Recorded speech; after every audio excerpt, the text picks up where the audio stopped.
Marcos capítulo de número 14, versículo 32 a seguir, diz assim: Então foram a um lugar chamado Getsemane, e ali chegados disse Jesus a seus discípulos: Assentai-vos aqui enquanto eu vou orar. E levando consigo a Pedro, Tiago e João, começou a sentir-se tomado de pavor e de angústia. E lhes disse assim: A minha alma está profundamente triste até a morte. Ficai aqui e vigiai. E adiantando-se um pouco, prostrou-se em terra e orava para que, se possível fosse, aquela hora lhe fosse poupada. E dizia assim: Abba, Pai, tudo te é possível, passa de mim este cálice, contudo não seja o que eu quero, e sim o que tu queres. Voltando, achou-os dormindo e disse a Pedro: Simão, tu dormes? Não pudestes vigiar nenhuma hora? Vigiai e orai, para que não entreis em tentação. O espírito na verdade está pronto, mas a carne é fraca. E retirando-se de novo, orou repetindo as mesmas palavras.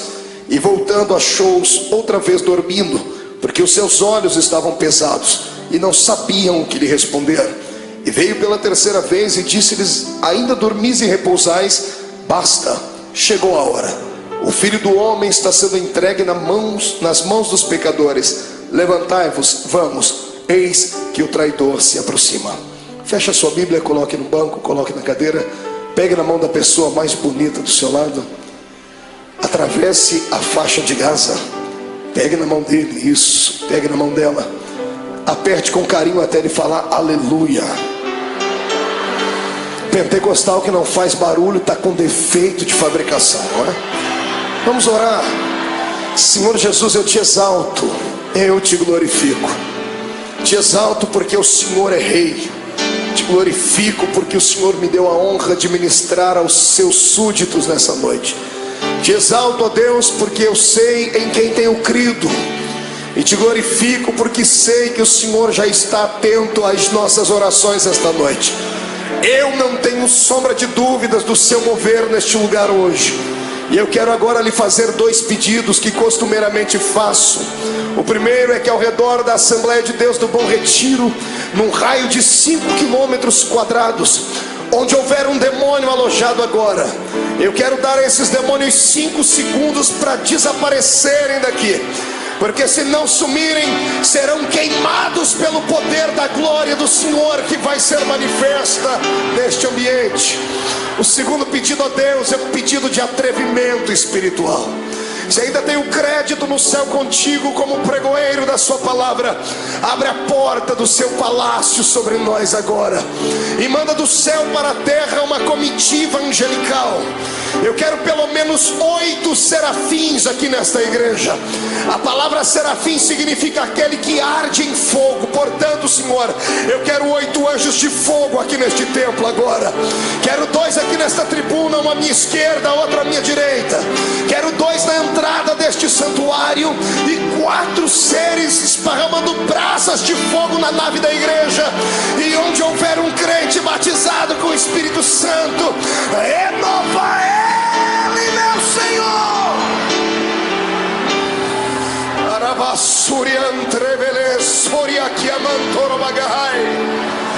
Deus, tu não precisa da ajuda do homem para nada. Tu és onipotente, Senhor. Então mostra a sua onipotência nesta noite. Abala os nossos corações com a sua unção.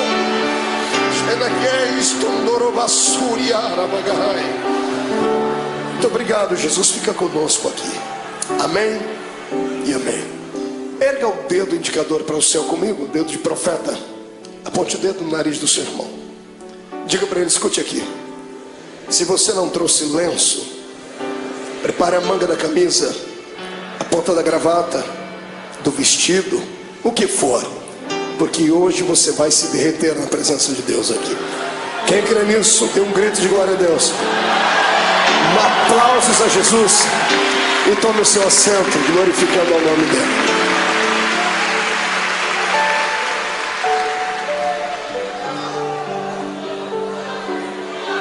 Aleluia. Oh glória. Terá la suria anderei choronava.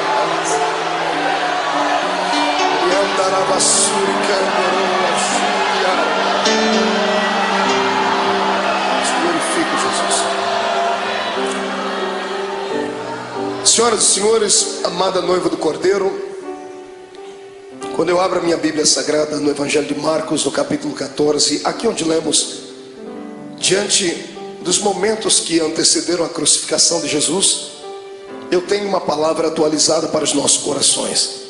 Certa vez, ouvindo um grande sábio pregador, ele disse algo que na época, talvez pela minha juventude, talvez pela força do ímpeto da juventude, eu achei que ele estava sendo apenas um tanto eloquente no que falava, e descobri anos mais tarde que era uma realidade.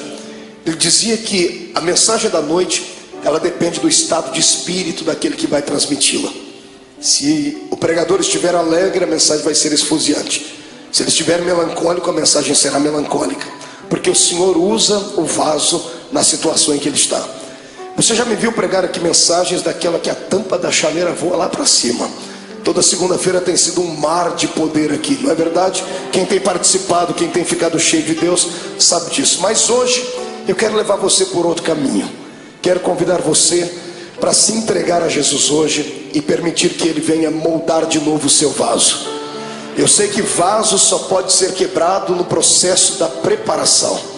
Depois que o vaso está pronto, ele não pode ser quebrado mais, porque se for quebrado, terá que ser colado, e mesmo servindo ainda para alguma coisa, vai ficar dentro dele algumas cicatrizes. Eu quero crer que todos nós estamos ainda num processo de formação, não chegamos ainda à estatura daquilo que Deus quer. Então hoje o Senhor vai despedaçar o nosso vaso, e nós vamos sair daqui um pouquinho mais apaixonados pelo Cristo ao qual nós servimos. Amém? Então dê um grito de glória a Deus para estremecer o inferno inteiro. Viver não é fácil. Viver é uma aventura. O dom da vida não foi confiado a todo o grande universo. O dom da vida, a existência mais plena dela, o Senhor confiou apenas nós que somos seres humanos. Pastor, mas os animais não vivem, as plantas não vivem, vivem, mas o estado deles é vegetativo. Não tem alma, não tem espírito.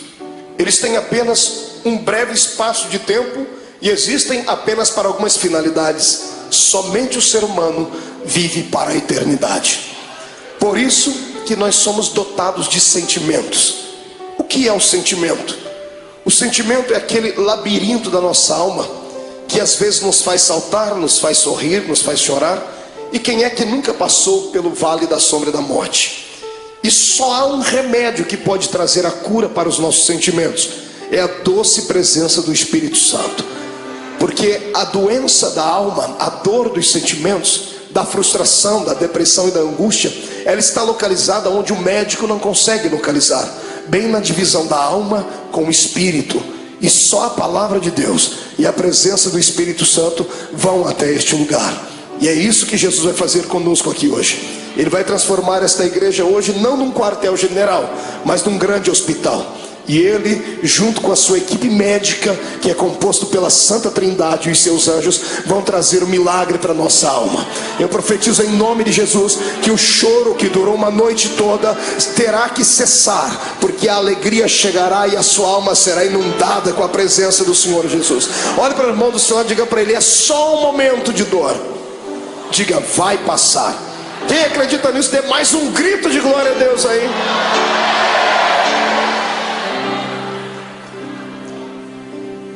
Quando eu olho para Jesus e fico às vezes tentando usar o meu raciocínio humano, por que é que ele veio? Alguns pensam que ele veio à terra apenas para implantar mais uma religião. Não era isso. O mundo já tinha muitas religiões. Já haviam religiões perfeitas aos olhos do homem. Já haviam religiões cheias de legalismo. Já haviam religiões amparadas por um sistema filosófico de poetas, como eram os epicureus. Amados, já havia muitas e muitas igrejas na época. Então a pergunta continua: por que é que Jesus veio à terra? Ele não veio à terra simplesmente por vir, como cantava Raul Seixas em uma música onde ele apontava o dedo para o nosso Salvador e chamava Jesus de ridículo, dizendo que ele não era besta para dar uma de herói. Jesus não foi apenas um herói, não foi apenas um mártir. Ele não saiu do céu apenas para fabular e confabular uma história. Jesus deixou as regiões celestiais motivado por um sentimento nobre e perfeito. Ele foi motivado pelo amor. Ninguém entende mais de amor do que Deus. Por isso a Bíblia diz que o amor de Deus foi pleno, porque Ele amou o mundo de tal maneira que deu o seu Filho unigênito, para que todo aquele que nele crê não pereça, mas tenha a vida eterna. Tentando indagar a Deus, fiz isso algumas vezes, perguntando então por que é que Jesus veio à terra, por que o Senhor não poderia usar outras pessoas para que isto acontecesse? O Senhor me disse: você não leu a Bíblia direito, porque desde o Gênesis eu tenho levantado homens para serem exemplos, mas todos eles têm fracassado. Os homens tentaram, sacerdotes tentaram, reis tentaram, profetas tentaram, mas não conseguiram vocacionar o coração do homem para servir a Deus. Era necessário um sacrifício de um animal anualmente, para que o perdão do pecado viesse sobre os seres humanos e eles não fossem condenados e não descessem à morte e estivessem aprisionados por Satanás. Desde o Gênesis até o começo do Novo Testamento, nós temos uma série de dimensões históricas onde Deus tentou confabular com o homem a sua história, ensinar a eles um pouquinho da sua graça, e os homens não pareciam entender. Foi então que Deus teve uma atitude divina. Só alguém que é divino faria isso. A minha Bíblia diz na boca de Paulo que ele, mesmo sendo Deus, não teve por usurpação ser igual a Deus. Antes aniquilou a sua forma divina e desceu na terra e se fez carne. Aqui começa o mistério da minha vida e da sua. Aqui começa uma das explicações para as grandes perguntas da vida, das crises existenciais, que nem Freud conseguiu explicar. Por que é que estamos aqui? Todos nós fazemos parte de um plano majestoso e maior, de um plano que não nasceu na mente de homens, nasceu na mente do Todo-Poderoso Deus. No meio do caminho houve percalços, houve bloqueios, e Deus então, para reconstruir a sua história, o seu plano original, Ele teve que sair do céu e vir ser um entre nós. A minha maior alegria como homem nesta terra, como pregador do Evangelho, não é ter viajado por mais de 40 países do mundo. A minha maior alegria não é passar pelas ruas das cidades e ver um crente me reconhecer, ou saber que Jesus me deu um ministério abençoado. Não, a minha maior alegria se consiste nisso, em saber que eu tenho alguém lá em cima no céu, que para poder entender as minhas fraquezas e falhas, teve que sair de lá e vir experimentar um pouquinho desta vida triste e pequenina dos mortais. Amados, para que eu e você não fôssemos destruídos, destituídos, amassados e jogados dentro de um buraco, Jesus teve que sair lá de cima para tentar compreender a nossa falibilidade. Eu falo isso com propriedade, porque o Deus que está acima no céu nunca pecou, nunca sentiu dor, nunca foi desprezado a ponto de sentir náuseas e vontade de morrer enquanto estava lá em cima no céu. Eu penso que o próprio Deus falava com o Filho e com o Espírito Santo lá em cima, dizendo: por que será que esta raça humana não conseguem ser aquilo que eu quero que eles sejam?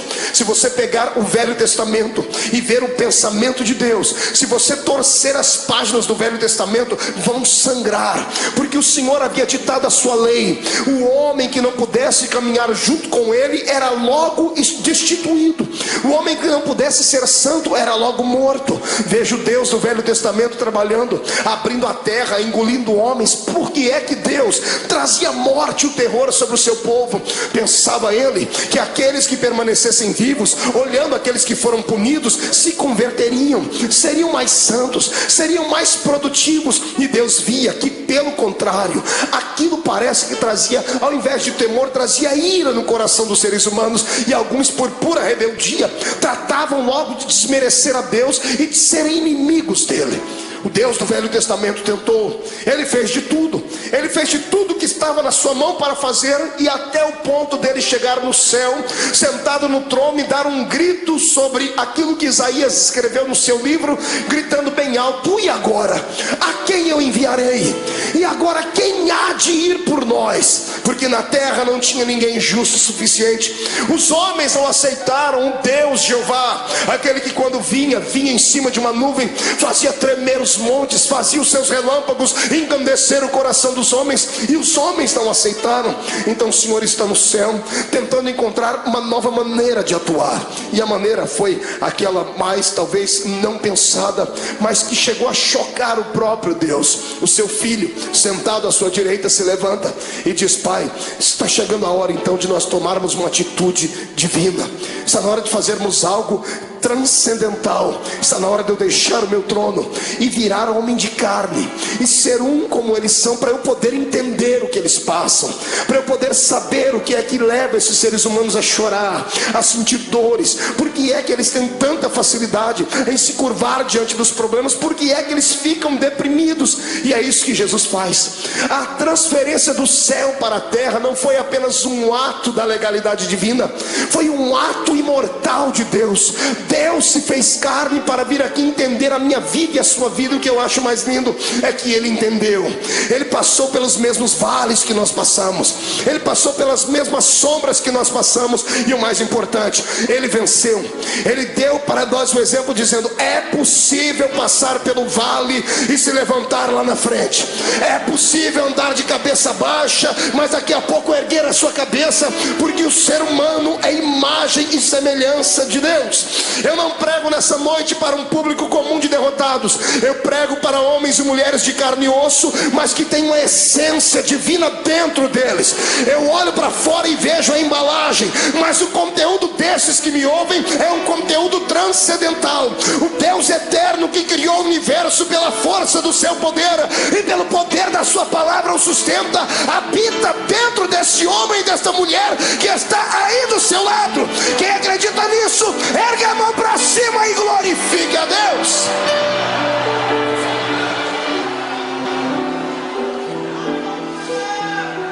Para tentar entender por que é que a gente chora, grita, geme, sente agonia, Jesus passou pelo mesmo caminho. Estava chegando os últimos dias dele na terra. Ele sempre foi um homem de oração. Eu amo Jesus por causa dos seus ensinamentos, aqueles que ele dava com a sua boca e aqueles que ele exemplificava. Sempre que ele queria exemplificar alguma coisa, ele usava os seus apetrechos divinos. Todas as vezes que ele operava um grande milagre, ele se escondia no meio do mato para orar. Diferente dos seres humanos do século 21. Toda vez que temos uma vitória, a primeira coisa que fazemos é ir para um restaurante comer uma boa picanha. Fazemos festa, não é verdade? Fazemos uma viagem, empreendemos uma ida até a beira da praia. Jesus sabia do perigo de se ter uma vitória. Toda vez que você tem uma vitória, o seu arqui-inimigo fica furioso muito mais do que antes, e ele vai preparar uma luta pior ali na frente. E se você não se preparar, não estiver com seu espírito pronto, você pode sucumbir ali na frente. É por isso que todas as vezes que ele tinha uma vitória, ele se separava e ia para o monte orar. Nesse dia, foi um dia diferente. Jesus acordou melancólico, entristecido, porque ele não era apenas Deus, ele também era homem. Era homem sujeito às fraquezas. Quando ele se destituiu da essência da glória, ele se revestiu da nossa humanidade. E ele tinha um problema que eu e você não temos. Mesmo sendo homem, ele tinha o poder de ver o futuro, porque ele era homem, mas também era Deus. Ele tinha a sua natureza humana, mas também tinha a sua natureza divina. A sua natureza humana dava a ele condições de sentir sede, ao ponto de pedir para uma mulher: mulher, me dá água porque eu tenho sede. Mas a sua natureza divina logo se impunha, e ele mesmo dizia à mulher: mas se tu soubesses quem fala contigo, você pediria água para mim, e eu te daria uma água que você beberia e nunca mais tornaria a ter sede. Na sua natureza humana, ele se cansou um dia na polpa do barco, dormiu e relaxou, ao ponto de Satanás se levantar e quase afundar o barco. Ele estava cansado, por isso dormiu. Mas quando se revestia da natureza divina, ele olhava para o mais miserável pecador e gritava no ouvido e no coração dele, dizendo assim: vinde a mim, vós, os que estáis cansados e oprimidos, porque eu vos aliviarei. Nessa manhã, o lado humano dele estava tranquilo, porque não enxergava o futuro. Mas o lado divino pregava peças nele, porque ele enxergava além daquilo que os olhos humanos viam. Mesmo sendo homem, ele continuava sendo Deus. Ele tinha percepção de algumas coisas do futuro. E dessa manhã, quando ele acordou, ele sabia o que ia acontecer. Sabendo o que ia acontecer, ele não sorri. Ele não conta uma história comum, porque ele era um homem como nós somos. Ele convida os seus discípulos nesse dia. Todas as vezes que ele ia para o monte orar, ele levava só 3. Era Pedro, Tiago e João. Nesse dia ele olhou para todo mundo e disse: gente, vamos orar comigo. Eu imagino os discípulos olhando uns para os outros, dizendo assim: o quê? Jesus está pedindo oração para a gente? Ele está pedindo para a gente acompanhar ele até o monte para orar. E ele foi. Quando ele chegou naquele monte, dobrou o joelho. Todos eles dobraram o joelho junto com ele e começaram a orar, ou começaram a rezar, eu não sei. Repetiram as palavras que ele havia ensinado. Ninguém conhecia Deus a fundo. A religião deles antes de Cristo, era uma religião canalizada em rituais humanos, em dogmas falíveis. Talvez eles não sabiam conversar com Deus na intimidade com a qual Jesus falava. Por isso Jesus os ensinou a oração do Pai Nosso. Mas ele pediu para que eles orassem com ele, porque ele estava abatido naquele dia. E tendo orado, eu penso que, não sei se você passa por isso, mas eu passo. Quando eu estou muito angustiado, quando eu estou muito atribulado, eu preciso gritar. Eu preciso desestressar. Eu subo um monte que tem na minha terra e tem uma árvorezinha lá. Eu já falei dessa árvore para todo mundo, tem isso gravado em fitas. A árvore sofre comigo quando eu estou passando pelo vale, porque eu encho ela de tapa. Eu desestresso orando e dou uns tapas. Não que a árvore tenha nada a ver com o meu problema, mas é assim que eu me desestresso.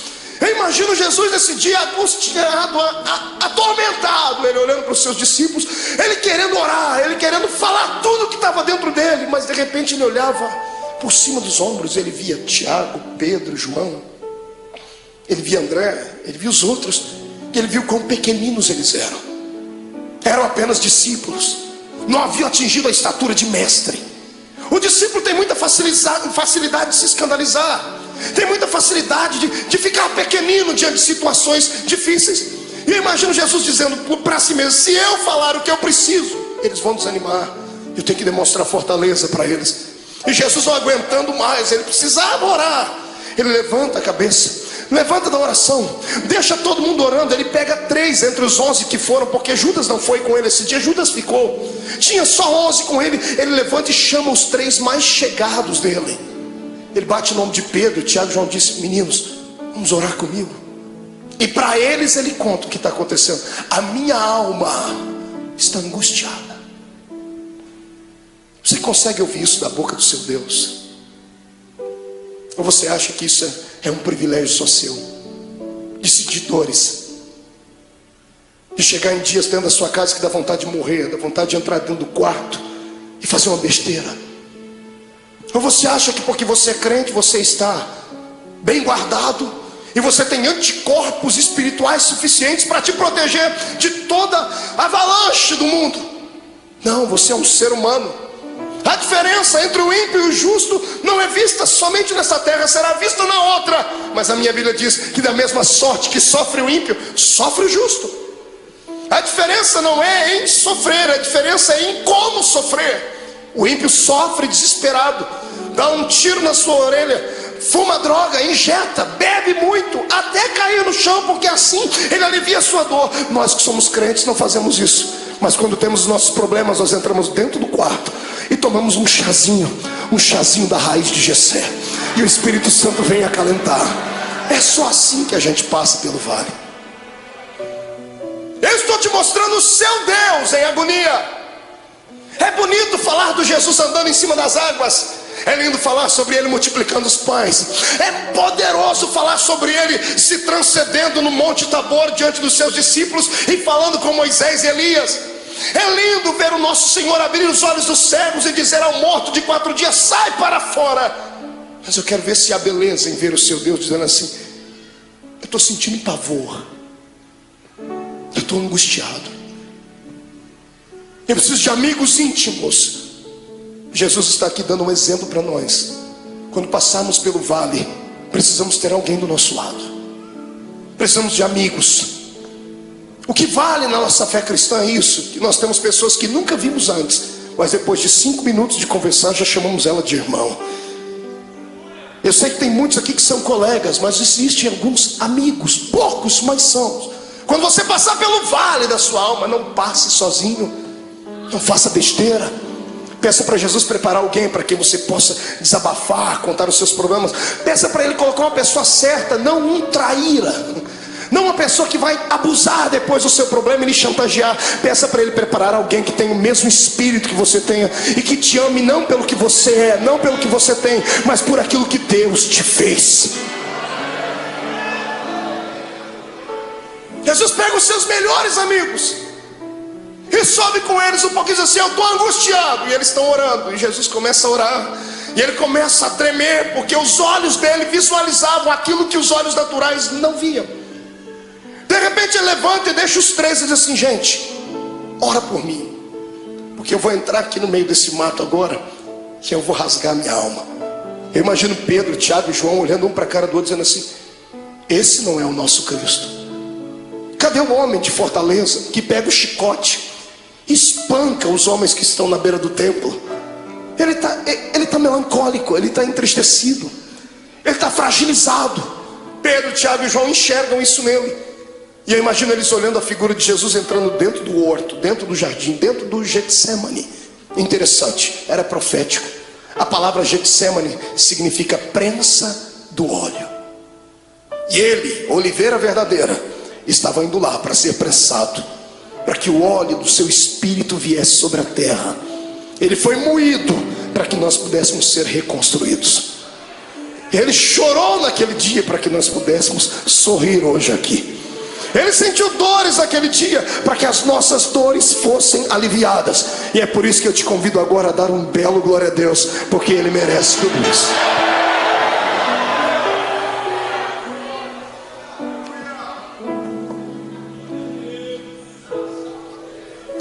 Ele começa a orar. Agora que não tem mais ninguém perto dele, ele rasga a alma e diz assim: Pai, eu sei que a hora é chegada, mas o meu lado humano não está aguentando. Então eu vou fazer um pedido ao Senhor. Se der, Pai, passa de mim esse cálice. Se der, risque esse momento. Se der, me priva de sentir aquilo que eu já estou vendo que vou ter que sentir. Quando Jesus ora desse jeito, é posto uma vírgula na sua oração. Se levantam dois reinos do lado dele nesse momento: o reino de Deus e o reino de Satanás. Os anjos se calam no céu, o próprio Deus está em silêncio no céu olhando. Os demônios estão fazendo figa, estão torcendo, dizendo assim: se ele não for até o fim, não tem salvação. Se ele não for até o fim, o plano está mais uma vez destruído. E Satanás está lá orando para si mesmo, pedindo para que todos os poderes das trevas viessem trazer uma nuvem negra sobre Jesus naquele dia. E quando Jesus diz: Pai, se for possível, passa de mim esse momento, esse era o lado humano. O lado divino dele sobrepõe. E ele abre os olhos. E se como homem ele enxergava apenas o jardim naquela noite, se como homem ele enxergava apenas as árvores, o céu que devia estar escuro e o vento soprando, se como homem ele enxergava apenas pedras e relva, como Deus ele enxergou além de tudo aquilo.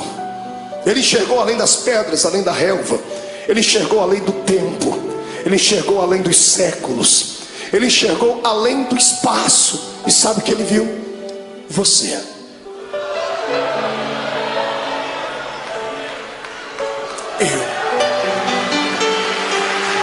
Ele enxergou você.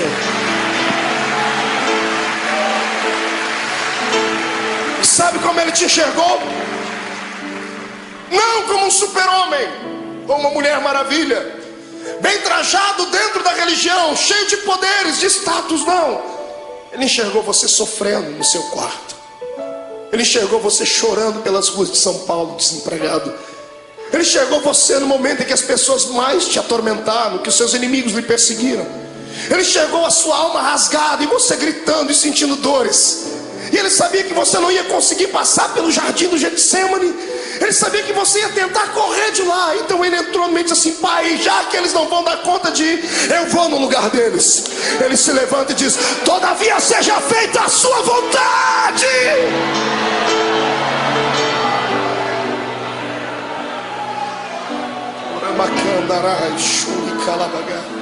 Feche seus olhos por um momento. Eu sinto que a noite deste dia vai ser diferente. Não sou só eu que estou passando pelo vale, estou sentindo dores. O Senhor está me dizendo que tem pessoas que entraram aqui gemendo hoje. Tem pessoas que essa segunda-feira perdeu sentido para ela. O feriado não teve alegria nenhuma.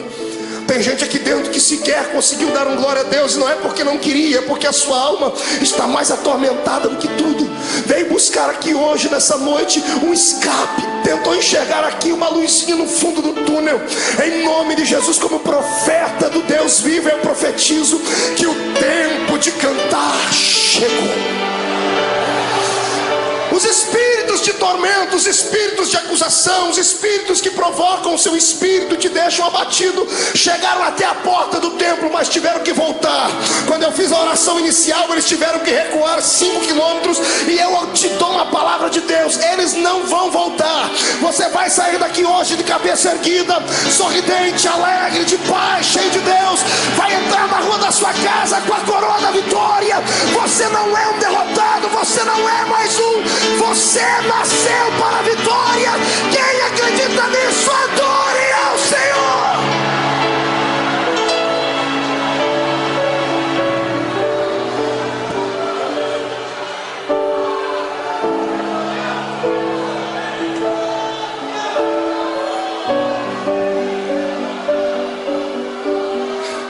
Então eu vou lhe convidar hoje aqui, irmão. Rasga a alma, filho. Chora. Vomita tudo que está dentro da sua alma, põe para fora. Porque você não é um super-homem. Não se autoflagele. Eu sei que você hoje orou como Paulo: Senhor, o que eu quero fazer sempre eu não faço, o que eu não quero eu estou sempre fazendo. Senhor, eu tenho um espinho na carne. É como se o mensageiro do diabo viesse, me esbofeteasse e me jogasse no chão. Eu quero que você ouça aquilo que Paulo ouviu. Deus se levantou do trono e não acusou ele, não apontou o dedo. Deus olhou para Jesus do lado dele, viu a mão furada, viu o sofrimento do filho e disse assim: ô Paulo, fique tranquilo. Como, Senhor? Eu estou angustiado.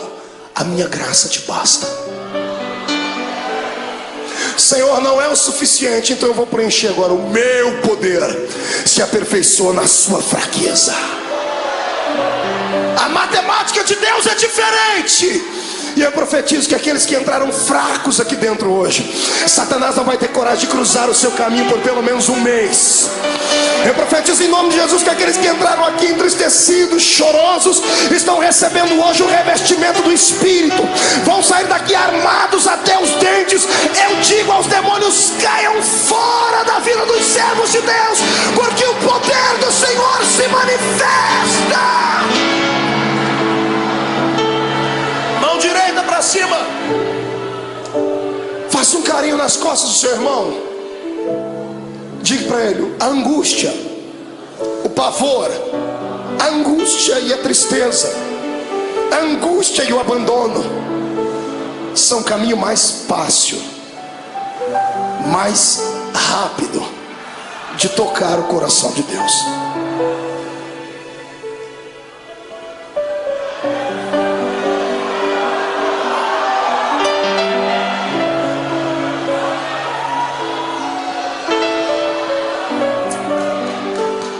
Era a adversidade. Meu sogro me ensinou uma frase que ele deve ter ouvido em algum lugar, eu já citei ela algumas vezes: que não há bem que sempre dure, e também não há mal que nunca acabe. Tudo na vida tem um ponto de equilíbrio. A vida da gente é igual às 4 estações do ano. Alguns estão sorrindo do seu lado porque estão vivendo o verão da vida deles. O sol da justiça está alto, está brilhando sobre ele, está corando a sua pele, por isso que o irmão está sorridente. Outros estão vivendo a primavera da sua existência, estão florindo, estão frutificando, estão crescendo. Em contrapartida, outros entraram no outono, começaram a perder as folhas, começaram a perder o colorido. E difícil saber que alguns entraram pelo caminho do inverno, estão sucumbindo, estão tendo que buscar água nas profundezas dos lençóis mais profundos da terra, estão tendo que se curvar diante de tudo. Mas a bênção é que tudo é um ciclo. Depois do inverno vai vir o verão de novo. Calma, é só um tempo. Na minha vida e na sua, tudo o que acontece, ou acontece porque Deus mandou, ou porque Ele permitiu. Satanás não tem esse poder que nós pensamos que ele tem de vir e manipular a nossa existência.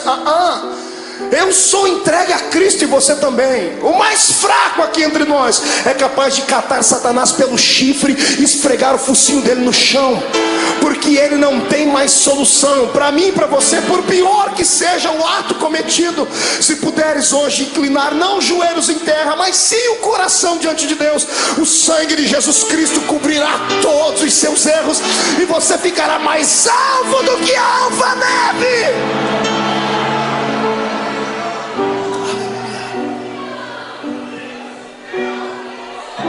Mas escute, o que é para você passar, ninguém vai passar no seu lugar. E tem épocas na vida que a gente tem que passar sozinhos. Tem vale que não tem amigo íntimo, ninguém. Tem coisas que somos só nós e Deus. E o pior é que nesse exato momento parece que Deus nos esquece. Eu não sei o que é pior, a correção de Deus ou o silêncio dele. O silêncio, quando você grita e lá do céu vem uma resposta assim: psss. Jesus estava se sentindo assim aqui. A alma dele estava contrita. Ele chegou no ápice da vida de um ser humano. Ele levanta daquele horto tremendo, suando sangue. Eu fui estudar isso à luz da ciência. A ciência diz que é raro, mas é possível. Por que é que uma pessoa chega a transpirar sangue? A ciência diz que quando a pessoa está passando por uma agonia muito grande, o seu metabolismo fica todo alterado. 3 coisas podem acontecer. Primeiro, ela pode sofrer um infarto no miocárdio, porque a adrenalina correndo pelo seu corpo, o coração não dá conta de bombear tanto sangue e pode explodir. Segundo, quando a etapa do coração é vencida, as veias do cérebro não suportam, a pessoa pode sofrer um derrame. Terceiro, quando é vencida a etapa do coração e da mente, aí os poros se dilatam e o sangue que está sob pressão dentro do corpo, ele sai pela pele. Como Jesus não podia morrer de ataque cardíaco, nem podia morrer de derrame cerebral, porque a cruz estava preparada, o sangue dele saiu pela testa, pelos poros. Eu queria que você imaginasse a afeição do seu Cristo quando ele passou a mão na testa e viu o sangue. O lado humano dele deve ter se contorcido, mas era preciso passar por aquele vale, era preciso ir até o fim. Ele levanta dali como um vitorioso. O reino das trevas está abalado porque acharam que ele ia parar naquele momento. Ele levanta e pega os discípulos dormindo. Que decepção. Mas ele sabia que eles eram fracos. Ele olhou para os discípulos, acordou e disse assim: nem uma hora pudestes velar comigo? E os discípulos já correm e dobram o joelho. Jesus diz: não, agora é tarde. Eis que o Filho do Homem será entregue na mão dos pecadores. Quando ele acaba de fazer isso, eles ouvem passos de uma multidão de homens que vem vindo. Tochas acesas vêm iluminando o caminho deles, liderado por alguns homens da religião judaica. E no meio da multidão Jesus viu um rosto conhecido, o rosto de um dos seus discípulos. Esse discípulo vai e dá um beijo em Jesus. E aqui eu começo a aprender com Jesus coisas lindas, coisas que nós não aprendemos com o ser humano. Quando Judas dá um beijo nele, Jesus era tão amável, ele acreditava tanto no poder que ele tinha de envolver as pessoas, e tinha tanta pena da alma do ser humano, que quando Judas lhe beijou, ele já sabia o motivo. Ele poderia ter expulsado Judas. Imagine você sabendo que uma pessoa que com um beijo ela vai lhe levar à morte. O que você faria? Esmurraria ela? Arrancaria a cabeça dela? O que é que você faria? Pois Jesus olhou para ele depois do beijo e disse assim: amigo. Jesus não era hipócrita, nem falso. Mesmo Judas traindo ele, disse: você ainda é meu amigo. Essa palavra vem de encontro àqueles que durante essa semana traíram Deus. Traíram Deus com seus atos, traíram Deus com as suas palavras, negaram Jesus com seus feitos. Porque eu creio que eu não estou pregando aqui para uma assembleia de homens puros e mulheres purificadas, porque se todos aqui fossem santos à estatura que pensam, não estariam sentados nesse banco, estariam voando com os anjos aqui. Eu sei que estou pregando aqui para gente que passou pelo vale, porque o meu Deus não fala com quem está ausente, Ele fala com quem está presente. Mas Jesus manda dizer que Ele está apaixonado pela sua fé, está apaixonado pela sua coragem. Você caiu, veio aqui se arrastando com a boca no pó, mas crendo no que está escrito, que o justo pode cair até 7 vezes, mas o Deus que Ele serve, de todas elas o colocará de pé.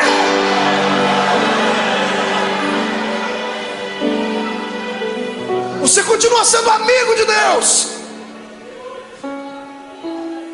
O amor de Deus não dá para se entender. O amor de Deus tem que ser aceito. Não fomos nós que o escolhemos, foi Ele quem nos escolheu. E quantas vezes você já fez essa pergunta: por que o Senhor me escolheu, Deus? Por que você acha que Deus te escolheu, irmão? Pela sua força? Pela sua oratória? Pelo seu talento de cantar? Você acha que Deus olhou para você e disse: não, esse aqui eu vou poder usar, então eu vou investir nele, e o outro que não prestava ele não investiu? Não foi nada disso. Deus olhou para você e alguma coisa em você atraiu Ele. Não foi você que foi buscar Deus em uma igreja, foi Ele que trabalhou no seu coração em casa, usou o testemunho de alguém. Deus queria você, mas a palavra final foi sua: eu vou. Quando você disse vou, o Senhor disse: pronto, eu escolhi, agora Ele veio. Você foi escolhido por Deus. Escute, deixa eu dizer uma palavra, que isso aqui vai quebrar esse demônio que te atormenta, vai acabar com a sua depressão. Escute: nenhum ser humano pode surpreender Deus. Não há nada que você faça, não há nada que você pense, não há nada que você aconteça que você vai deixar fazer Deus ficar assim: nossa, o meu filho me espantou. Porque Deus conhece tudo. Você nunca vai surpreender Deus. É por isso que eu me apoio nessa palavra, para nunca sair dela. Porque o diabo, ele só sabe falar do passado.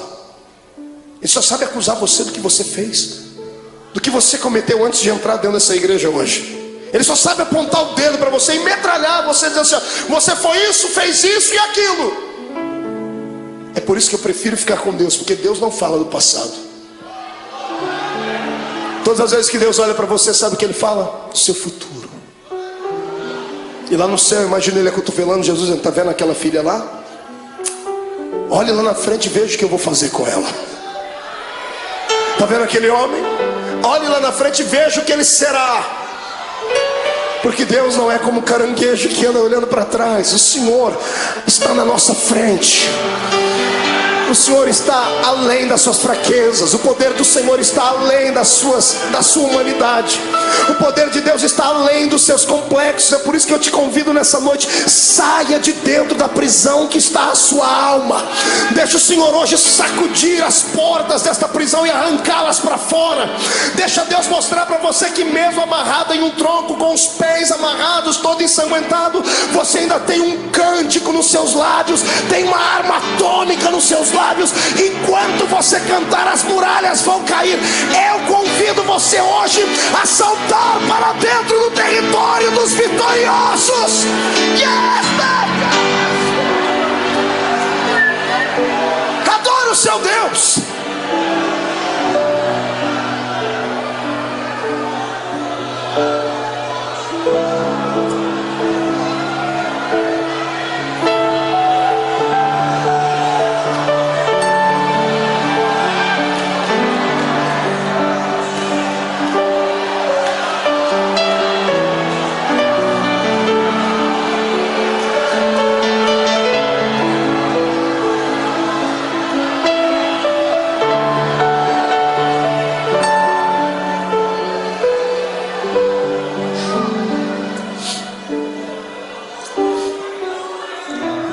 É hoje o dia que Deus escolheu para arrancar você de dentro do quarto escuro da sua vida.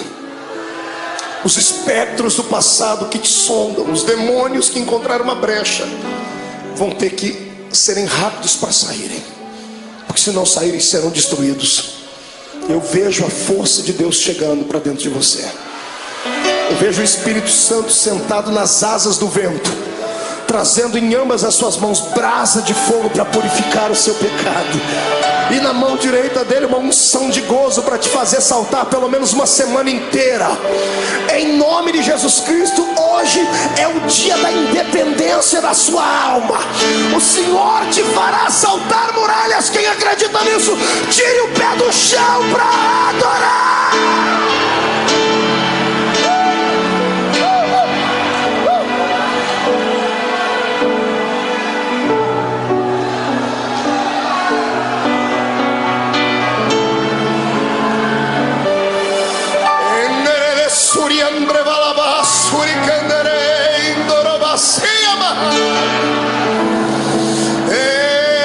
Adore a Deus, cante um hino de vitória e vem agora para perto do altar. Curve o seu coração, porque Deus de pé está. A Assembleia de Deus do Bom Retiro nessa noite será impactada aqui, porque é um Deus lá em cima que olhou para mim e olhou para ti. Venha do céu agora a sua unção e encha os meus irmãos. Receba em nome de Jesus Cristo agora.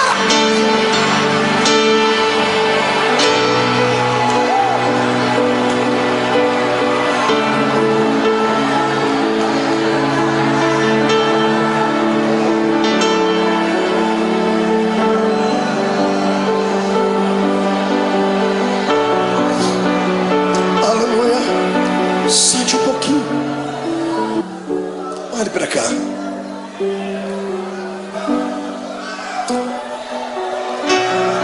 Tem um santo católico.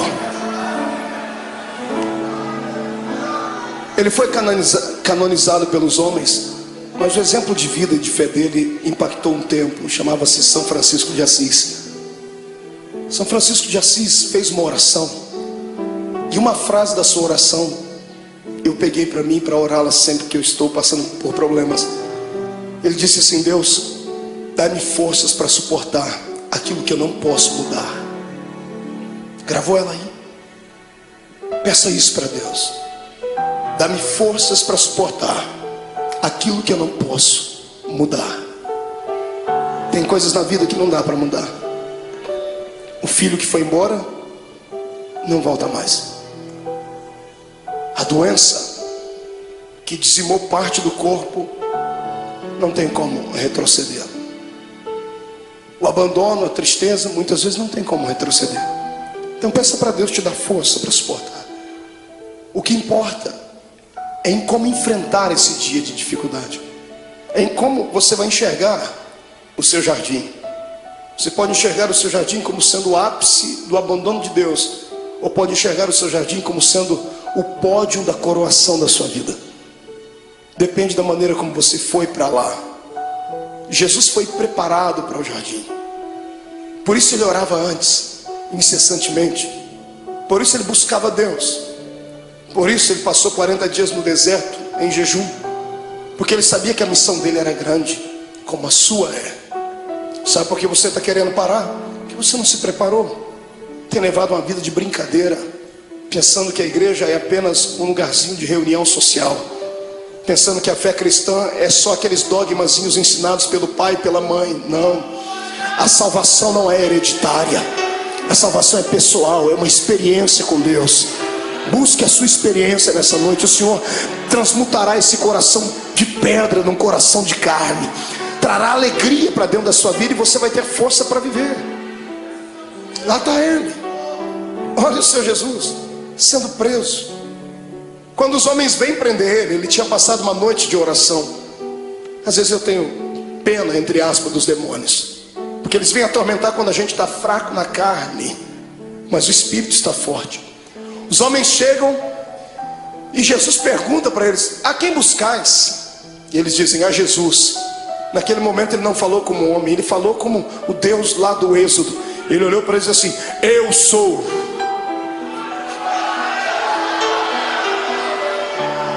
Por um pouco aqueles homens não morreram fulminados.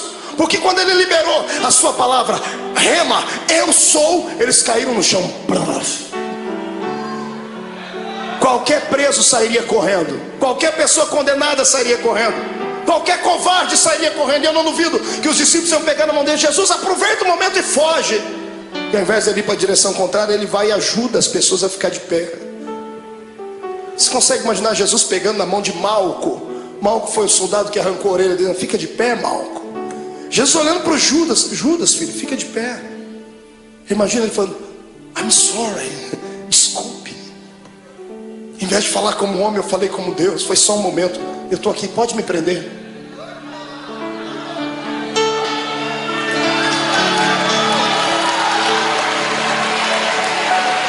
Me prenda. Eu imagino que os próprios soldados que foram prender Jesus se assustaram. O quê? Me prenda, eu estou preparado. O que eu estou fazendo agora vai trazer uma mudança no planeta Terra.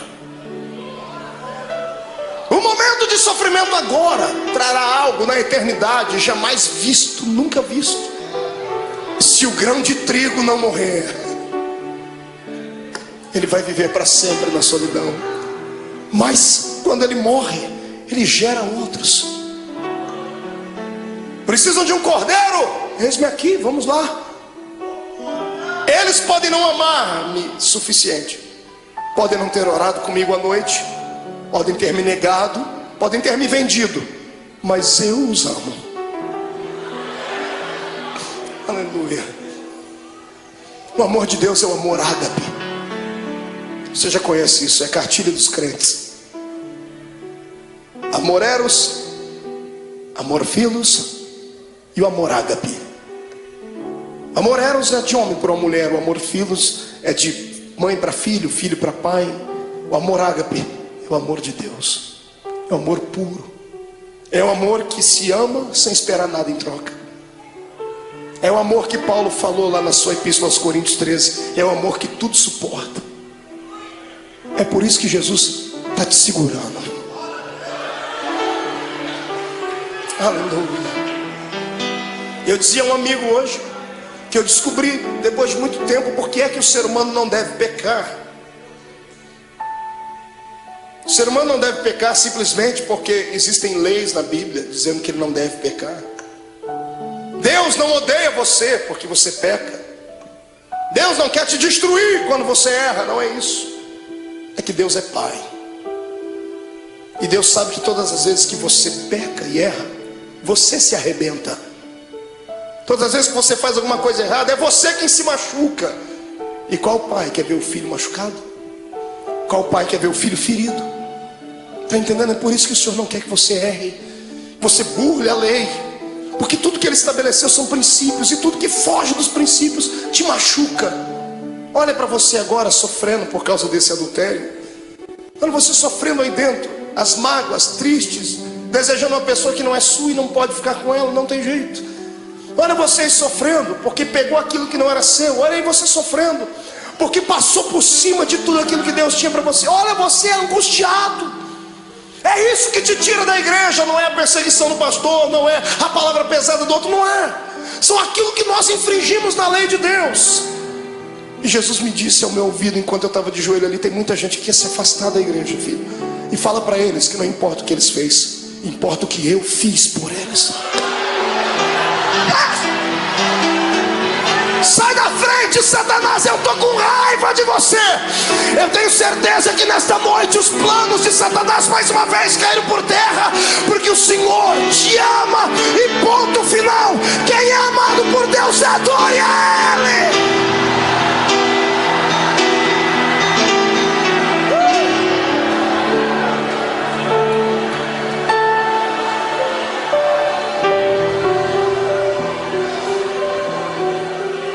Filhos, a rejeição, a cruz, a agonia, vocês não vão suportar, eu suporto por vocês. E levaram ele como um preso comum. Fizeram do meu Jesus uma peteca. Caifás, Anás, Pilatos, Herodes, Pilatos, ninguém achava nada de errado nele. Ele tinha palavras para incriminar os homens, mas ele se calou e não se defendia. Pilatos fica estarrecido e diz assim: que homem é esse? Pilatos queria soltar Jesus, mas o ego dele era muito massageado pelos judeus. Ele não queria perder a postura de um grande. Então, para alegrar o coração dos judeus, ele pensava que isso iria aplacar a ira deles. Ele manda chicotear Jesus.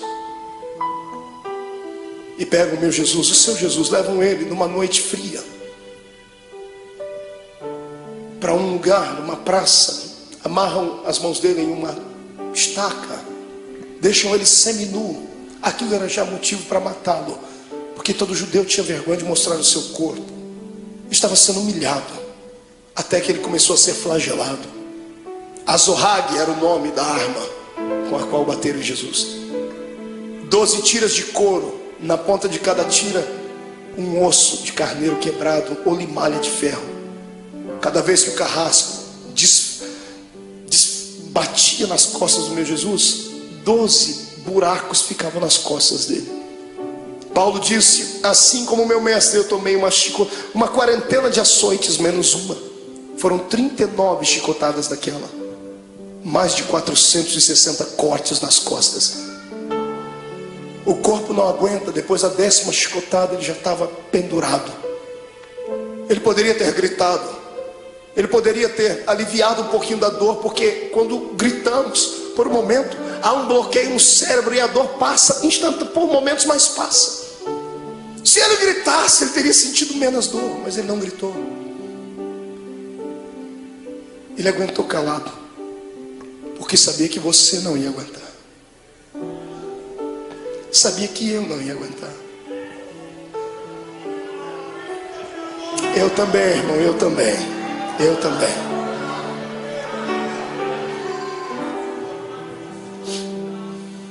Quando tiram Jesus da estaca, ele está semi-morto, caído no chão. Alguém embrulha o corpo dele num pano, pensando fazer o bem. Estavam fazendo o mal.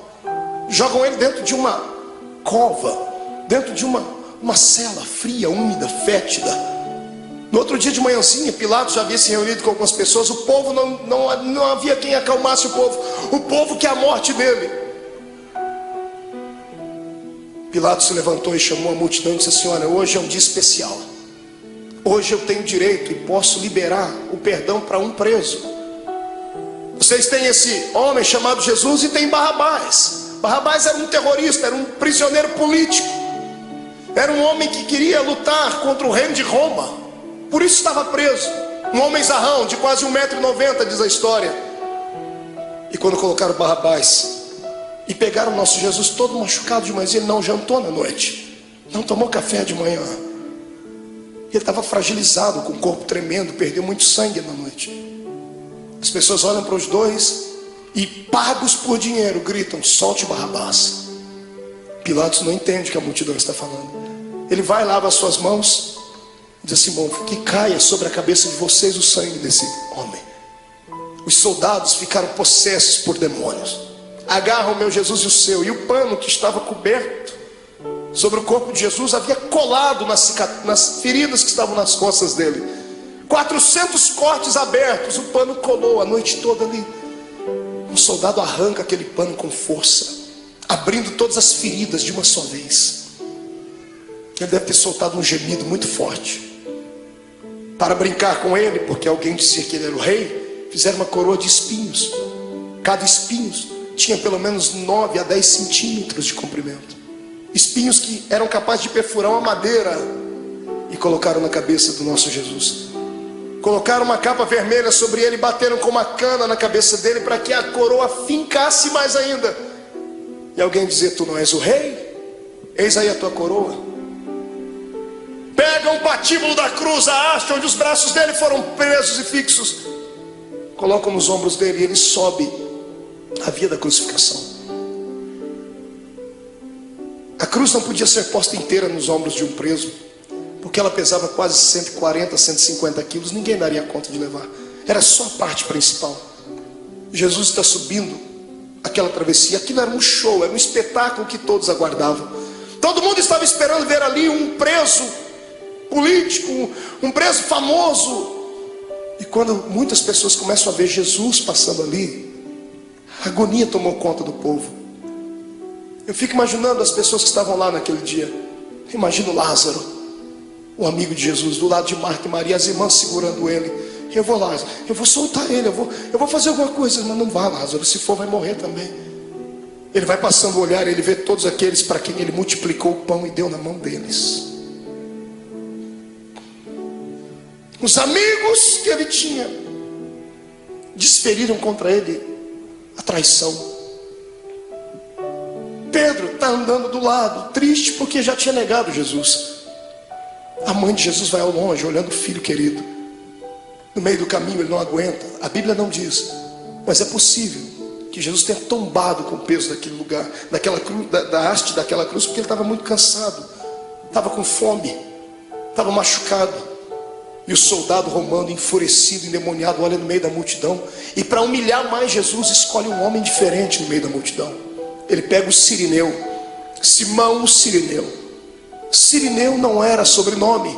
Cirineu falava do lugar onde ele havia nascido, Cirene. Cirene ficava na Etiópia. Era o único negro que tinha ali naquele dia.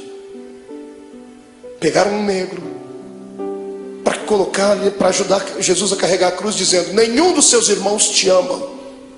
Colocaram um estrangeiro para ajudar Jesus a carregar a cruz. Eu fico aqui imaginando com a minha mente, ele está sofrendo, está morrendo e está ensinando a gente que quando passarmos pela nossa via da crucificação, não tiver nenhum amigo para ajudar a carregar a cruz, não tiver nenhum parente para ajudar a carregar a cruz, Deus enviará um estrangeiro para ajudar. Aleluia.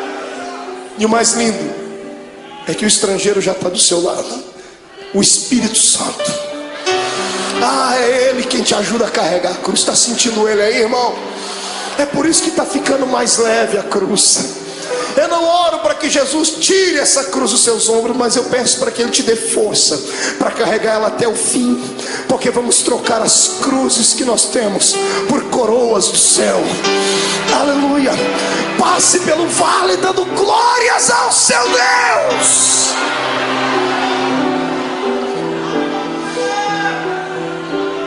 Sobe comigo. Vem no Gólgota comigo. Ele está subindo, a multidão está indo atrás, os soldados estão gritando. Quando chegam lá em cima no Gólgota, tiram a haste que estava sobre os ombros de Jesus e pegam a haste maior e pregam lá, então sim uma cruz. Pegam Jesus e vão crucificá-lo. A história diz que a cruz era feita 5 dias antes da crucificação, era feita sob medida. Por quê? Por causa do tamanho e o peso do preso. Era feita sob medida porque antes de pregarem o preso já havia um lugar próprio para cravar o prego. Já faziam um buraco na cruz para que facilitasse a entrada do prego. Então quando vão pregar o nosso Jesus, problema, a cruz não era dele, era sua, era minha, era do infeliz, do Barrabás. E os pecados de Barrabás, os meus e os seus, eram muito maiores do que tudo já imaginado. Os pecados da humanidade inteira. Quando pregam a primeira mão, facilitou a entrada do prego. Quando vão pregar a segunda, não dá, porque o braço dele era menor. Então eles esticam Jesus. O salmista disse que esticaram o nosso mestre, ao ponto de quase desconjuntar os ossos. Os ossos não podiam ser quebrados, mas desconjuntados. Quando esticam Jesus, ele sente dores inimagináveis. Pregam a mão dele, o suplício maior vem na sequência, porque a mão ainda tem muita carne. Como é que se prega o pé? Não pregaram 2 pés de uma vez, porque não tinha prego que suportasse. Pregaram primeiro o primeiro pé, pregos de 17 centímetros, golpe desferido em cima do osso, ou entre as juntas dos pés. Quando o primeiro prego entra e crava o pé do meu Jesus naquela cruz, ele deve ter se contorcido, um desejo de gritar, mas era tudo que Satanás queria ouvir, fraqueza. E ele engolia seco, porque por dentro ele dizia para si mesmo: já vai acabar, Não vai demorar muito. Eles não vão suportar isso, então eu suporto por eles. Pega um segundo pé e outro prego. Prega um segundo pé em cima do primeiro. Então temos 2 pregos segurando os pés dele na cruz. Quando os soldados levantam a cruz, o buraco no Gólgota está feito. Levantam a cruz e eram presos. Você já viu algum policial tratar bem um preso? Abrir a porta do camburão e dizer assim: entra por favor, querido. Ninguém disse: olha, vamos colocar a cruz com cuidado. Quando eles levantam a cruz e soltam dentro daquele buraco, soltam com todo o peso do corpo dele. Quando a cruz bate dentro do buraco do Gólgota, o corpo de Jesus pende para frente. Ele fica preso pelos pregos das mãos e dos pés, e o corpo pende para frente. Os seus ossos comprimem o seu pulmão e ele não consegue respirar. Ele sabia mais do que ninguém que carne sufocada, Deus não aceitava o sacrifício dela. Então ele arruma força onde não tem. Ele segura nos pregos. Ele firma os pés e traz o corpo para trás, num esforço quase que sobre-humano, sentindo dores que você jamais sonhou. E quando ele encosta na cruz, ele respira um pouquinho só aliviado. E então ele começa a ficar tonto. Estava fraco do dia anterior. As moscas começam a visitar o corpo de Jesus.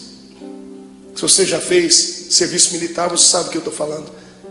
Quando você está diante de todo o esquadrão e um maioral está passando perto de você, você não pode nem se mexer. Posição de sentido. Os mosquitos voam em volta do nariz, dá vontade de colocar a mão, mas não pode. Jesus estava ali, ensanguentado, suado, sentindo dores. As moscas estão voando sobre ele e ele não tem força nem para expulsá-las. Do lado dele é posto um bandido e do outro também. Quando ele olha para os 2 bandidos, eu penso que ele intercede pela alma deles. O da direita o da esquerda fica endemoniado. O diabo entra dentro do corpo dele e ele olha para Jesus e diz assim: oh, você não é o Deus, você não é o Cristo, você não é o Todo-Poderoso? Sai da cruz e tira a gente daqui, rapaz. Eu imagino a tristeza com que isso chegou no ouvido de Jesus. Pensa, você está morrendo por ele e ele está debochando de você. A dor daquilo deve ter sido maior do que a dor dos pregos, maior do que a dor do chicote, porque a dor do desprezo é maior do que tudo. Deus olhou do céu e disse: não, meu filho não vai ficar assim. O Espírito Santo entra no coração daquele bandido da direita. Vamos fazer um equilíbrio. O da direita fica cheio do Espírito Santo. Pregado na cruz, grita para o outro: pare de atormentar ele. Esse homem não fez nada, a gente está aqui porque merece, ele não. O da direita estica o pescoço, porque Pilatos deu um presente para Jesus. Mandou colocar uma insígnia em cima da cruz: Rei dos Judeus. O preso estica o pescoço, e quando ele lê em cima da cruz Rei dos Judeus, ele abaixa a cabeça e sussurra: o Rei, Rei, ó Rei. Imagino Jesus levantando a cabeça, sentindo dor, dizendo: está falando comigo, rapaz? Estou. O Rei, lembra de mim quando entrar no seu reino. Aleluia. Eu imagino Jesus dizendo, eu penso, conjecturo: o que, filho? Lembra de mim quando entrar no seu reino. Eu acredito que você é rei. Lembra de mim. Eu imagino Jesus dando um sorriso no meio do sangue, no meio da dor, e dizendo para si mesmo: valeu. Pelo menos um acreditou. Jesus olha para ele antes dele desfalecer e diz: moço, ainda hoje você vai cortar as faixas, vamos inaugurar o paraíso juntos. Eu e você, ainda hoje estarás comigo no paraíso.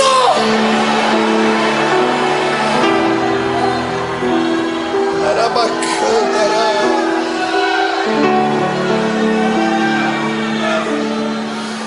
Incline a sua cabeça. Derramado em meu coração, não sei como agradecer-te o que tu tens feito a mim. Eu eu só posso dar-te agora a minha canção. Quem pode cantar comigo? Dar-te, vai, grita. Graças, Senhor. Graças, meu Senhor Jesus.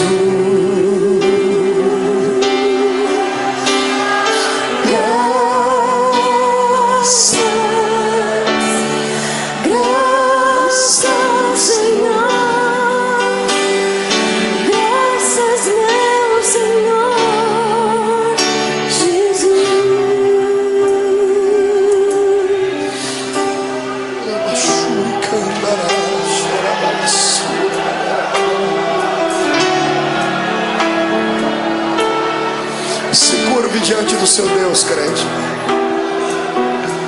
Até você que não gosta de dar glória a Deus não pode ficar em silêncio agora. Até você que não gosta de dar barulhos tem que gritar agora.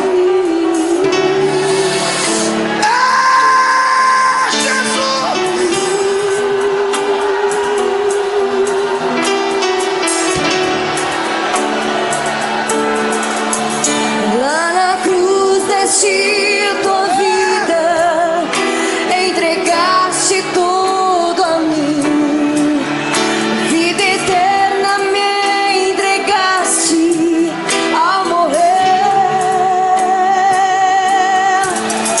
Por teu sangue tenho entrada junto ao trono celestial, posso entrar confiantemente ante a ti. Lá na cruz deste tua vida, entregaste tudo a mim, vida eterna me entregaste ao morrer. Por teu sangue tenho entrada junto ao trono celestial, posso entrar confiantemente ante a ti.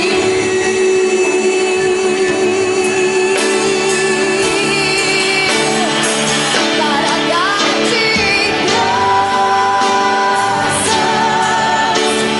Senhor, graças, meu Senhor Jesus.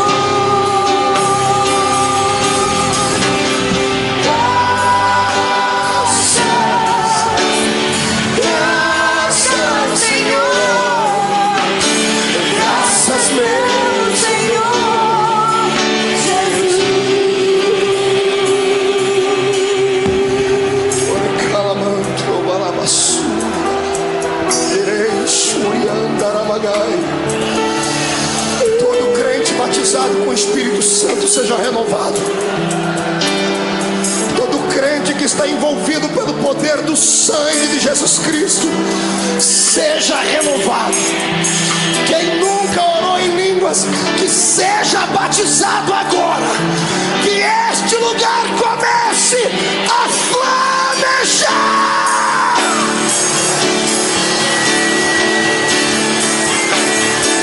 Para dar-te graças, Senhor, graças, meu Senhor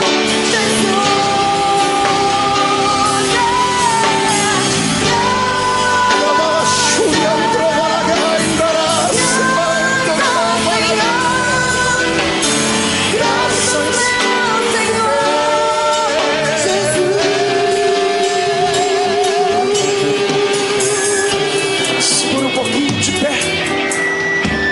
Pegue na mão do seu irmão. Oh Deus.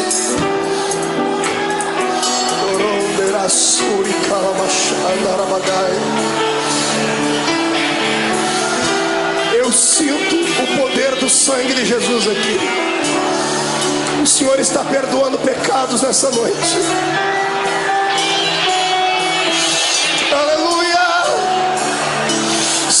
frente, Satanás! Estamos em guerra!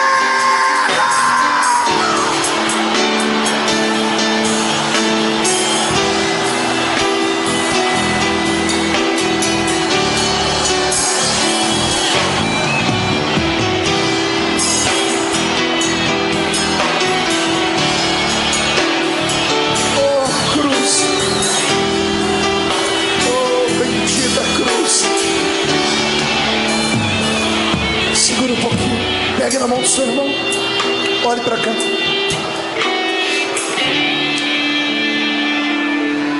A agonia dele continuava. Chegou uma hora que ele olhou para o céu. Como homem, ele enxergava só as nuvens, o sol. Mas de repente, como Deus, ele olha para o céu e ele não vê nuvens. Ele olha para o céu e não vê pássaros. Ele vê o trono, Rubens. Quando ele vê o trono, ele vê o pai dele. Só que o pai dele está de costa. O pai virou as costas para ele. E no momento de dor, de muita agonia, ele disse: "Ô pai, por que tu me abandonou?" Quantas vezes você já falou isso, crente? Deus entende quando você diz isso, porque Jesus passou por isso. Não é que Deus estivesse feliz com o sofrimento do filho. Se Deus continuasse olhando, ele ia arrancar Jesus daquela cruz, Joel. E se ele arrancasse Jesus da cruz antes dele morrer, Deus ficaria derrotado. Deus poderia ter destruído a terra, mas ele preferiu virar as costas para não ver. E o lado humano de Jesus sentindo dores, mas o lado divino dentro dele dizendo assim: já está acabando, aguenta mais um pouquinho, segura. A morte está lá com as garras da mente de Jesus, tentando arrancar o espírito dele, e ela não consegue, porque ele não tinha pecado. A morte estava inofensiva. Ela era acostumada a carregar para dentro do inferno pecadores. Mas como arrancar da terra um homem que nunca pecou? Eu imagino a morte dizendo: desse eu não dou conta. Eu imagino Jesus levantando o rosto para cima e dizendo assim: eu vou te ajudar, morte. Onde está o teu aguilhão, ó morte? Onde está o teu poder que não consegue levar um homem fragilizado uma noite inteira? Eu te ajudo. Quem diz que a morte matou Jesus não sabe da verdade. A morte não matou Jesus, foi Jesus que se entregou para ela. Você é muito fraca, morte, então eu vou te ajudar. Eu me rendo, eu entrego meu espírito, consumado está.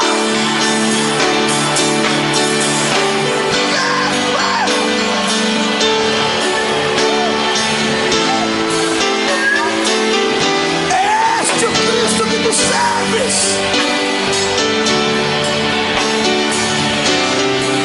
Segura aí, tô acabando. Escute.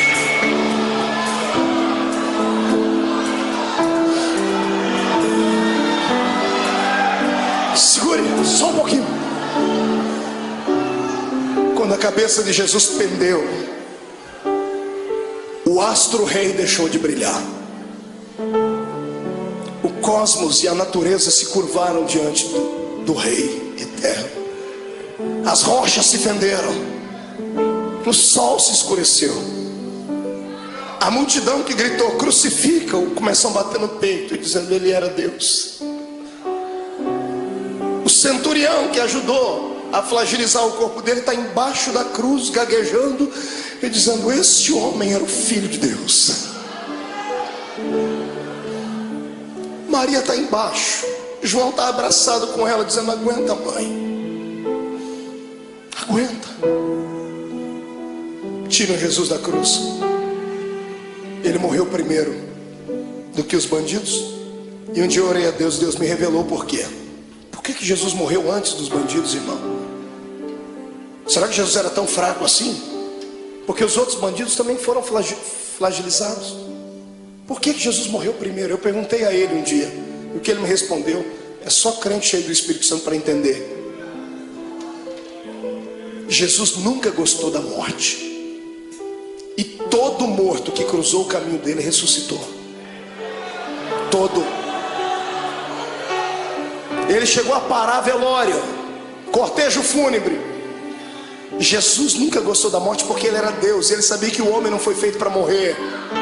Toda vez que a morte cruzou o caminho dele, ele parou ela. Nesse dia, para não ver os dois morrerem antes, ele falou: eu vou morrer primeiro, porque se eles morrerem eu vou ter que ressuscitar eles aqui. Perto de mim ninguém fica morto. Aleluia.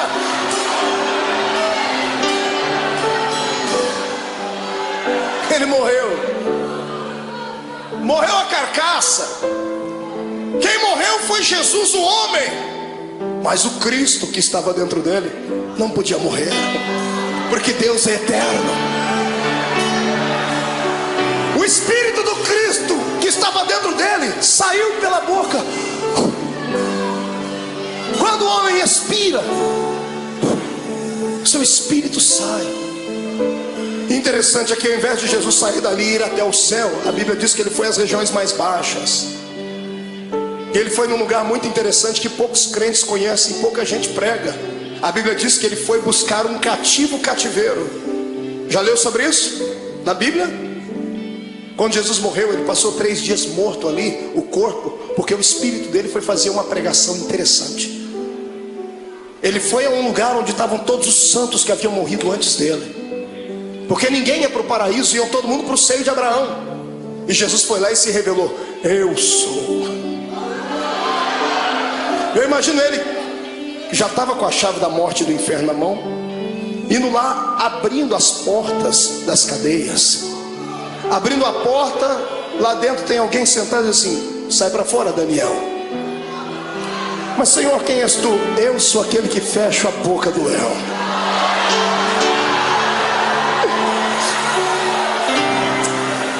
Sai para fora, Jeremias. Quem é o Senhor? Eu sou o oleiro e você continua sendo vaso. Vai na porta. Sai para fora, Ezequiel. Quem és tu, Senhor? Esqueceu de mim? Eu sou aquele que mediu as águas para que você entrasse nelas. Águas de vida, águas que purificam, sou eu. Jesus vai na cela de um homem chamado Manoá. Quando ele abre a porta: sai para fora, Manoá. Senhor, quem és tu, Manoá? Você perguntou o meu nome quando eu fui anunciar o seu filho. Eu sou o maravilhoso, sou eu. Sai para fora, Davi. Quem és tu, Senhor? Eu sou o bom pastor que dá vida pelas suas ovelhas. Sai para fora. Sai para fora, Ananias, Misael e Azarias. Senhor, quem és tu? Eu sou o 4º homem da fornalha de fogo. Sai para fora.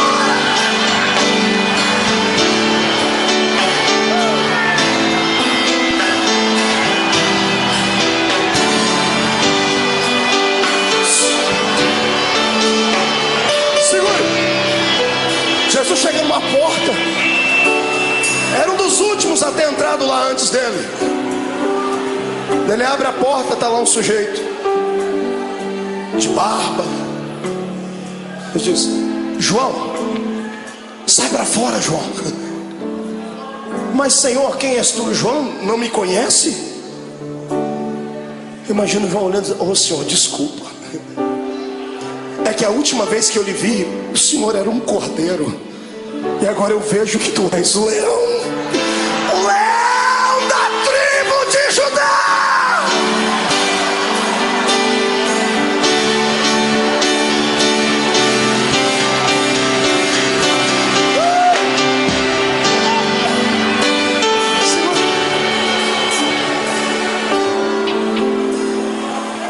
Momentos antes disso acontecer, Jesus fez uma visitinha lá na casa do diabo. Está todo mundo chorando aqui em cima, na terra. E tem um monte de demônio fazendo festa no inferno. A morte e o diabo dançando catira e forró. Os demônios cantando, é festa, Jesus morreu. Quando Jesus morreu, eles esperavam que ia cair uma pedra em cima da cabeça deles. Quando Jesus expirou, eles, ai, mas não aconteceu nada, então vencemos.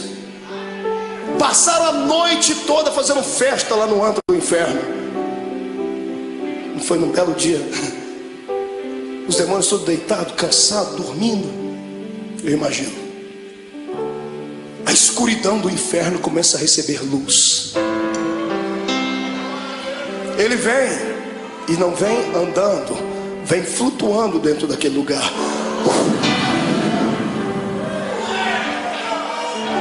Quando a presença, a luz e o calor dele vai passando, demônios começam a gritar. Ai, está queimando, é o sol. E alguém grita, é, mas é outro sol. É o sol da justiça que está entrando.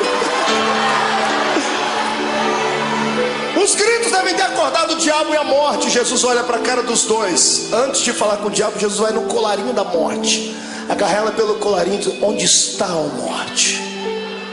Onde está o teu aguilhão, a morte? Jesus pega e joga ela para um canto. Jesus vai onde está o diabo, fala, Satanás, agora é contigo, seu infeliz. Me agonizou lá no monte, achou que eu não ia vencer. Eu vim aqui provar para você que é possível ser homem na terra e ainda ir morar no céu.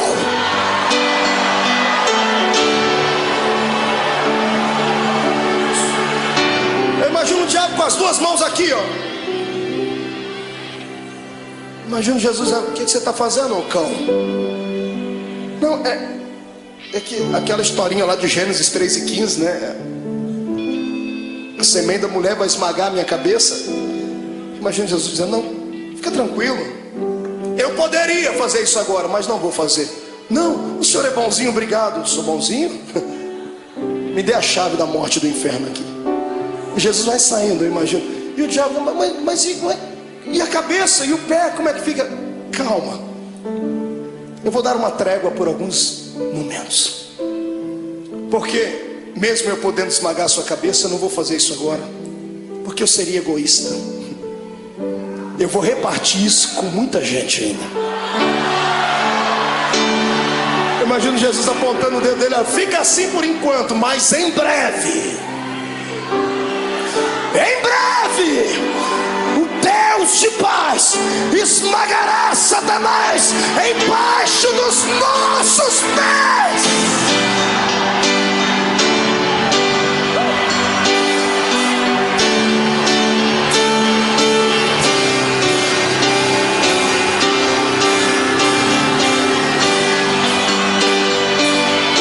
Segura, vamos encerrar.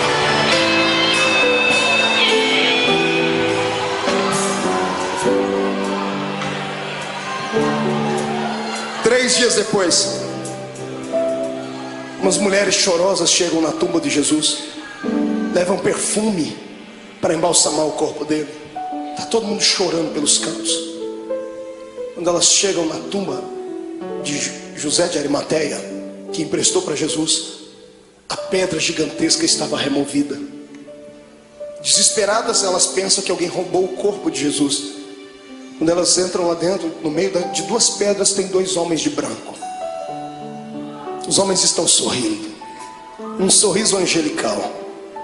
Um dia nós vamos vê-los. E as mulheres perguntam, onde puseram o nosso mestre? E os homens dão um grito para as mulheres, por que procurais entre os mortos aquele que vive? Ele não está mais aqui, ele já ressuscitou.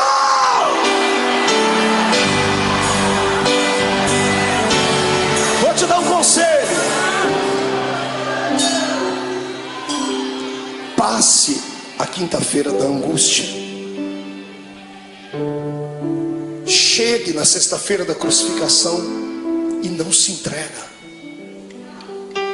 Se segura, porque o domingo da ressurreição vai chegar. E Deus manda dizer que essa noite foi transformada no domingo da sua ressurreição.